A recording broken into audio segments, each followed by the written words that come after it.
Мына адам Голливудтағы миллиондаған долларлық өмірінен бас тартып, қоқыс полигонына көшіп кетті. Неге? Айтып берейін.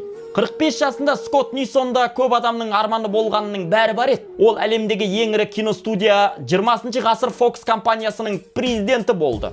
Зәулім үйі, қымбат көліктері, Голливуд жұлдыздарымен достық бәрі бар.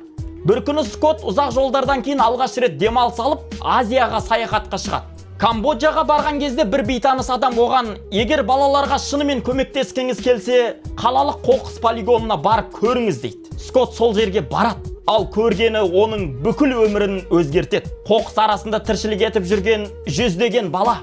Олар тамақ табу үшін қоқыс ақтарып жүр. Кейбірі аштықтан, кейбірі аурудан көз алдында өліп бара жатты. Қатты жаны ашыған ол екі баланы қоқыс алаңынан алып шығып, оларға баспана мен ем-дом ұйымдастырады. Сұрастыра келе бір баланың толық күтіміне айына небәрі $40 қажет екенін біледі. $40. Голливудтағы бір кешкі астың бағасы.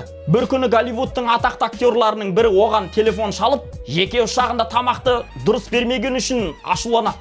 Менің өмірім бұлай қиын болмау керек еді, деп айғайлайды. Ал сол сәтте Скотт қоқыс полигонының жанында тұрған еді. Бір әлемде адамдарға түскі ас ұнамаған үшін шағымданады. Ал екінші әлемде балалар аман қалу үшін күресіп жатыр. Осы жағдайдан соң Скотт Америкаға қайтып, бәрін сатады.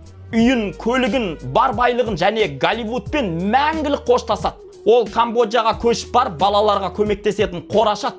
Бүгінде оның ұйымы мыңдаған баланың білім алып, баспаналы болуына көмектесті. Бір кездері Голливудтың президенті болған адам қазір өзін бұрынғыдан әлде қайда бақытты сезінеді. Ал бұрынғы өмірінен нені сағынады деп ойлайсыз? Тек бір нәрсені қатты сағынады екен. Қайғын. Өйткені ол оған еркіндік сезімін сыйлайтын еді. Арбадағы бала осындай әсерлі қызықты оқиғаларды тағы айтып береді. Мені жеке қолдаймын десеңіздер, номерім осы. Ерасыл жыдып шығады. Парақшама